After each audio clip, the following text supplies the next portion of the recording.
আমরা অনেক সময় মনে করে থাকি হুজুর ব্যাংকে টাকা জমা আছে, স্ত্রীকে বলি 10 লাখ আছে, 20 লাখ 50 লাখ আছে, আর মনে মনে চিন্তা করি বিপদে আপদে টাকাগুলো কাজে লাগবে। আল্লাহকুমুত তাকাসুর, আল্লাহ বলছেন এই যে কত বাড়ানো যায়, 10 লাখ আছে আরো 1 লাখ হলে আরো ভালো, 50 লাখ আছে আরো 10 লাখ হলে আরো ভালো। এই প্রতিযোগিতা মানুষকে আখেরাত ভুলিয়ে দেয়। এদিকে আপনি মনে করছেন টাকাগুলো আছে আমাকে বিপদ থেকে বাঁচাবে, সুখে দুঃখে এই টাকাগুলো কাজে লাগবে, একটা জমি কিনে রাখলাম বিপদে আপদে কাজে রাখবে। আল্লাহর কসম করে বলছি, আল্লাহ যদি বিপদ দেয় আপনার টাকা আপনাকে বিপদ থেকে বাঁচাতে পারবে না, আপনার সম্পদ আপনাকে বিপদ থেকে বাঁচাতে পারবে না, আপনার ক্ষমতা আপনাকে বিপদ থেকে বাঁচাতে পারবে না। ঠিক না? ওই মন্ত্রী সাহেবকে তার ক্ষমতা বাঁচাইতে পারে নাই। আল্লাহর ধরা বড় কঠিন ধরা, কানাডা ঘুরে দুবাই ঘুরে দেশে দেশে ঘুরে তার ক্ষমতা তাকে বাঁচাইতে পারে নাই। ঠিক না? তার ক্ষমতা তাকে আল্লাহর গজব থেকে বাঁচাইতে পারে নাই। বিয়ে সাহেব ক্ষমতার ঠেলায় আমাদেরকে বলতেছো বহস করবে, কয় হুজুরদের সাথে বহস করব, এখন দেখি তলে তলে নায়িকার সাথে বহস করে। কিরে তুমি তো আমাদের সাথে বহস করার কথা, এখন উল্টা চলতেছে কেন? মিয়া সাহেব ক্ষমতার সামান্য বাহাদুরি, মানুষকে মানুষ মনে হয় নাই, আলেমকে আলেম মনে হয় নাই। ইসলাম নিয়ে তুমি বিদ্বেষ পোষণ করছো, মনে রেখো ইসলামের বিরুদ্ধে গিয়ে পৃথিবীর কেউ টিকতে পারে নাই, কিয়ামত পর্যন্ত কেউ টিকতে পারবে না। পৃথিবীর কেউ টিকতে পারবে না, তোমার ক্ষমতা তোমাকে বাঁচাতে পারবে না, তোমার অর্থ তোমার সম্পদ তোমাকে আল্লাহর ধরা থেকে বাঁচাতে। অস্ট্রেলিয়ার একজন যুবক, নাম হচ্ছে আলী বানাত, এখনো ইংরেজিতে সার্চ দেন নেটে পেয়ে যাবেন, ALI আলী BANAT বানাত। সেই আলী বানাত অস্ট্রেলিয়ান ধনীদের মধ্যে একজন। আল্লাহু আকবার। এক একটা ব্রেসলেট ব্যবহার করত যার দাম ছিল বাংলাদেশি প্রায় 5 লক্ষ টাকা। এক জোড়া স্যান্ডেল ব্যবহার করত যার দাম ছিল 45,000 টাকা। এক জোড়া জুতা ব্যবহার করত যার দাম ছিল বাংলাদেশি প্রায় 95,000 থেকে 1 লক্ষ টাকা। একটা ফেরারি গাড়ি ব্যবহার করত যার দাম হচ্ছে বাংলাদেশি প্রায় 5 কোটি টাকা। এই আলী বানাত একদিন চা খাচ্ছে, চা হঠাৎ করে জিহ্বায় ফোসকা উঠলো। এরপরে ডাক্তার দেখায়, ঔষধ খায় ভালো হয় না, ডাক্তার দেখায় ওষুধ খায় ভালো হয় না। ডাক্তাররা পরীক্ষা নিরীক্ষা করে বলছে আপনার ক্যান্সার হয়েছে। ক্যান্সারের 4টে stage, first, second, third, four, চতুর্থ স্টেজ জীবনের শেষ স্টেজ। আপনার অবস্থা খুব খারাপ, আল্লাহকে ডাকুন, আল্লাহ যদি বাঁচায় বাঁচবেন, আমাদের কোনো চিকিৎসা নেই। বলছে কি বলেন? কোটি কোটি টাকার ব্যাংক ব্যালেন্স আর অর্থ সম্পদ আছে, সব বিক্রি করেন, এরপরে আমার চিকিৎসার ব্যবস্থা করেন। ডাক্তাররা বলছে সারা পৃথিবী বিক্রি করে দেওয়া যাবে, কিন্তু ক্যান্সারের এই রোগের চিকিৎসা আবিষ্কার হয় নাই। তিনি চিন্তা করলেন যেই টাকা আমাকে দুনিয়ায় বাঁচাইতে পারে নাই, আবার বিশ্বাস এই টাকা আমাকে আখেরাতে বাঁচাবে। সমস্ত অর্থ আর সম্পদ যা ছিল সবগুলো মসজিদ, মাদ্রাসা আর আল্লাহর রাস্তায় দান করে দিয়েছেন। তিনি বলছেন যে ক্যান্সারটা আমার জন্য আল্লাহর পক্ষ থেকে একটা উপহার, একটা গিফট, একটা উপহার। এই ক্যান্সার দিয়ে আল্লাহ আমাকে আল্লাহকে চিনিয়েছেন, আমাকে আখেরাত মুখী করেছেন, সব অর্থ সম্পদ আল্লাহ রাস্তায় দান করে দিয়েছেন। ফলে কি হয়েছে? ডাক্তাররা বলেছে 2-3 মাসের বেশি বাঁচবেন না। নবী সাল্লাল্লাহু আলাইহি ওয়াসাল্লাম বলেছেন দান করলে হায়াত বাড়ে, 2-3 মাসের বেশি বাঁচবে না, ডাক্তাররা গ্যারান্টি দিয়েছে। আল্লাহ সুবহানাহু ওয়া তাআলা সেই আলী বানাতকে তার হায়াত বাড়িয়ে পাক্কা 3টি বছর বাঁচিয়ে রেখেছেন। আল্লাহু আকবার। এখন পর্যন্ত ইন্টারনেটে তার বক্তব্য আছে, ইউটিউবে সার্চ দেন, ইন্টারনেটে সার্চ দেন। আলী বানাত মৃত্যুর মুহূর্তে ক্যান্সারের যন্ত্রণায় ছটফট করতে করতে মুখ দিয়ে কোনো শব্দ নাই, মৃত্যুর আগ মুহূর্তেও মুখ দিয়ে কোরআনের তেলাওয়াত করতে করতে দুনিয়ার থেকে বিদায় হয়েছে। আল্লাহু আকবার। যুবক তোমাকে বলছি, যুবক তোমাকে বলছি, তোমার অর্থ, তোমার সম্পদ, তোমার দুনিয়ার শক্তি, সামর্থ্য আর ক্ষমতা আল্লাহর ধরা থেকে বাঁচাতে পারবে না। করোনা ভাইরাস গিয়েছে, সাহস বেড়ে গিয়েছে, আবার ওমিক্রন আসতেছে, ঠিক না?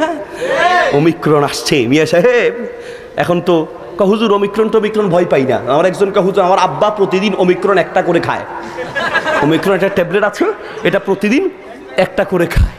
হ্যাঁ হুজুর এগুলো নিয়ে কোনো টেনশন নয়। মিয়া সাহেব ঠিক আছে, ভালো, যদি তুমি পূর্ণ ইমানদার হও তাহলে তোমার কোনো টেনশন নাই। যারা পূর্ণ ইমানদার তারা মৃত্যুকে ভয় পায় না, বরং মৃত্যুটাকে তারা গিফট আর উপহার মনে করে। বেলাল রাদিয়াল্লাহু তাআলা আনহু দুনিয়া থেকে বিদায় হয়ে যাবেন। পাশে বসে স্ত্রী কাঁদছেন। স্ত্রীর কান্না দেখে বলছে, লিমা তাবকিনা, কেন কাঁদছো, কি হয়েছে? বলছে, আপনি স্বামী দুনিয়ার থেকে চলে যাচ্ছেন, কিভাবে কবরে থাকবেন, এই ভয়ে আমি কাঁদছি। বলছে, কেন কাঁদছো? আমি তো কাঁদছি না, বরং আমার তো খুশি লাগছে। নালকা মুহাম্মাদান ওয়া আসহাবুহু ওয়া আসহাবাহু, আমি যদি দুনিয়ার থেকে বিদায় হই তাহলে তো আমি আমাদের সেই প্রিয় নবী আর তার সাহাবীদের সাক্ষাৎ পাবো। নবী সাল্লাল্লাহু আলাইহি সাল্লাম আর সাহাবীদের সাক্ষাৎ পাবো। কাঁদছো কেন? আমার জন্য তো এটা খুশির ব্যাপার। আল্লাহু আকবার। আপনি সাহস করে বলতে পারবেন, হুজুর মৃত্যুটা আমার জন্য গিফট, আমার জন্য উপহার, বলতে পারবেন না। হাসান আল বসরি রাহিমাহুল্লাহর কাছে গিয়ে একজন লোক বলছে, ইন্নী আকরাহুল মাউতা, শেখ আমি মৃত্যুকে অপছন্দ করি। কেন জানো? মৃত্যুকে আমি ভয় করে অপছন্দ করছি, কারণটা কি? বলছে, তুমি তো অপছন্দ করবাই, কারণ তুমি তো সেই মৃত্যুর জন্য তোমার প্রস্তুতি নাই, সেই মৃত্যুর জন্য তো তোমার কোনো পাথেও নাই, সেই মৃত্যুর জন্য তো তোমার কোনো ব্যবস্থা নাই। দুনিয়ায় থাকার জন্য বিল্ডিং করেছো, লক্ষ লক্ষ টাকা ব্যাংকে রেখে দিয়েছো, কিন্তু মরার পরে আল্লাহর সামনে কি নিয়ে কি দাঁড়াবো? আছে ভিতরে, এটা আছে। যুবক তোমাকে বলছে, এদিকে তাকাও, মনে রাখো, কলিজার ভিতরে ঢুকাও, এই দুনিয়া শেষ নয়, দুনিয়ার পরে আরেকটা জীবন আছে। সেই জীবনে আল্লাহর সামনে দাঁড়িয়ে জীবনের প্রত্যেকটা মুহূর্তের হিসাব দিতে হবে, ঠিক কিনা? হুজুর চাই ভালো পথে ফিরে আসতে চাই, কিন্তু হুজুর পারি না। আবার অনেক যুবক ভাবে, হুজুর কই, এতদিন তো আকাম কুকাম সবই মোটামুটি চালাইতে আসি, কোনো সমস্যা তো নাই। ওয়ায়ামুদ্দুহুম ফি তুগয়ানিহিম ইয়ামাহুন, আল্লাহ বলছেন, এদিকে আল্লাহ বলছেন, বান্দা আল্লাহ ছাড় দেয়, একটু ছাড় দেয়। এই ছাড় পেয়ে মনে করো না যে বেঁচে গিয়েছো। কুমিল্লার এক যুবক ফোন দিয়ে কাঁদছে, হুজুর আমার একটা কথা। আমি বললাম, বলেন। মোবাইলটা ধরেছি, পাক্কা 5 মিনিট ধরে চোখের পানি ফেলে দরদর করে কাঁদছে। জিজ্ঞেস করলাম, কি হয়েছে? বলছে, হুজুর কখনো কোনো দিন কোনো খারাপ কাজে লিপ্ত হই নাই, কিন্তু কেন যেন ফেসবুক মুখী আর অ্যান্ড্রয়েড মুখী হওয়ার পর থেকেই বিভিন্ন খারাপ রিলেশন, অবৈধ রিলেশনে শুরু করে দিলাম। হুজুর একটা মেয়ের সাথে, বেয়াদবি মাফ করবেন মুরব্বীরা, যুবকদের জন্য বলছি, একটা মেয়ের সঙ্গে অবৈধ সম্পর্ক হয়ে গেল। দেখা করতে গেলাম, দেখা করতে গিয়ে তার সাথে ব্যভিচারে লিপ্ত হয়ে গেলাম। সেখান থেকে ফিরে আসলাম। ফিরে আসার পরে হঠাৎ করে গায়ে একটু জ্বর হলো, ঔষধ খেলাম, ভালো হই না। ঢাকাতে গেলাম, ডাক্তার দেখালাম, ভালো হই না। গেলাম ইন্ডিয়াতে, বড় বড় হসপিটালে গেলাম, ডাক্তার ঔষধ দিবে দূরে থাক, ডাক্তার লক্ষ লক্ষ টাকা খরচ করে পরীক্ষা নিরীক্ষা করে ঔষধ দিবে দূরে থাক, ডাক্তার রোগী খুঁজে পায় না, ডাক্তার রোগী খুঁজে পায় না। কি করব? আমি বললাম, ভাই রে কিছু করার নাই, ডাক্তার বেটে ভত্তা বানাইয়া খাওয়ালেও কাজ হবে না। আল্লাহ যদি বাঁচায় বাঁচতে পারবা। শুনে মনে রেখো, আল্লাহর কাছে তওবা করো, কারণ জিনা ব্যভিচারের দুনিয়ার নগদ শাস্তি এমন রোগ দিবে ডাক্তার ঔষধ খুঁজে পাবে না, ঠিক কিনা? এমন রোগ দিবে ডাক্তার ঔষধ খুঁজে পাবে না। একটা আরবি কিতাব আছে, নূরুত তাকওয়া ওয়া যুলমাতুল মাআসি। আব্দুল ইবনে আব্বাস রাদিয়াল্লাহু তাআলা আনহু বলেন, ইন্নালিস সাইয়্যাতি সাওয়াদান ফিল ওয়াজহি, এই দুনিয়াতে পাপের কিছু শাস্তি আছে। যারা জিনা ব্যভিচারে লিপ্ত, 1 নাম্বার শাস্তি, তার চেহারার সৌন্দর্য নষ্ট হয়ে যাবে। চেহারা মানুষের কালো হতে পারে, কিন্তু চেহারা একটা দিনদারিত্বের ভাব থাকে, একটা মায়া থাকে, সেই দিনদারিত্বের ভাব চলে যাবে। আটা ময়দা আলট্রাসোনো ক্রিম ফেস ওয়াশ যা আছে এগুলো দিয়ে ঘষে ঘষে চেহারা সাদা বানানো যায়, কিন্তু দিনদারিত্বের ভাব, এটা আল্লাহ প্রদত্ত দান, এই ভাব নষ্ট হয়ে যাবে। দুই নাম্বার শাস্তি হলো নুকসান ফির রিজকি, জিনা ব্যভিচারের দুনিয়ার 2 নাম্বার নগদ শাস্তি হচ্ছে আল্লাহ রিজিকের বরকত নিয়ে যাবে, রিজিকের বরকত থাকবে না। একজন মাসে 50,000 টাকা ইনকাম করে, মাস শেষে আরো 10,000 টাকা লস থাকে, 10,000 টাকা ধার নিতে হয়। আর অপরদিকে একজন মসজিদের ইমাম সাহেব, মাদ্রাসার হুজুর মাত্র 10,000 টাকা ইনকাম করে, মাস শেষ হলে পরে আরো 2-3 হাজার টাকা জমা থাকে।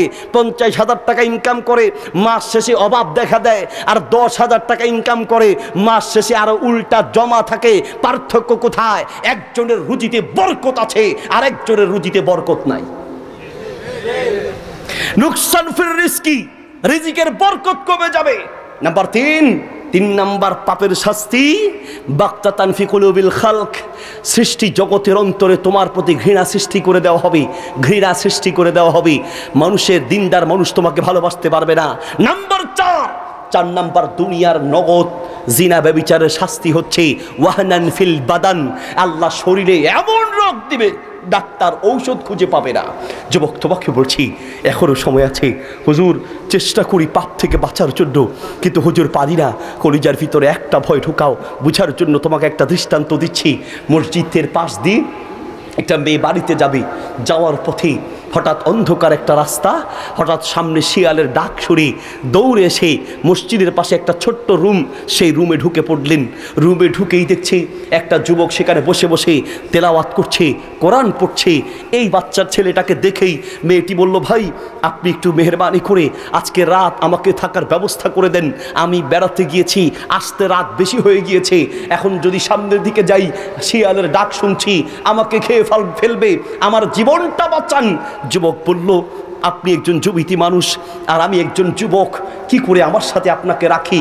তারপরে বললেন, ঠিক আছে আপনার জীবন রক্ষা করা আমার দায়িত্ব, আমি রাজি আছি, শর্ত হচ্ছে সারা রাত ধরে আপনিও ঘুমাতে পারবেন না, আমিও ঘুমাবো না, দুইজন সারা রাত ধরে জাগ্রত থাকবো। মেয়েটি বলল, ঠিক আছে রাজি আছি, বাতিও বন্ধ হবে না, এই যে চেরাগের বাতি বা মোমবাতি এটাও নিভবে না, এটাকেও জ্বালিয়ে রাখবো। বলল ঠিক আছে। মেয়েটি পিছনে বসে আছে, যুবকটি সামনে পড়ছে, একদিকে পড়ে আরেকদিকে নিজের হাতটাকে আগুনের মধ্যে লাগাচ্ছে, একবার পড়ে আরেকবার হাতটা আগুনের মধ্যে লাগায়। সারা রাত ধরে মেয়েটা এই দৃশ্য দেখে ভয়ে কিছুই বলে নাই।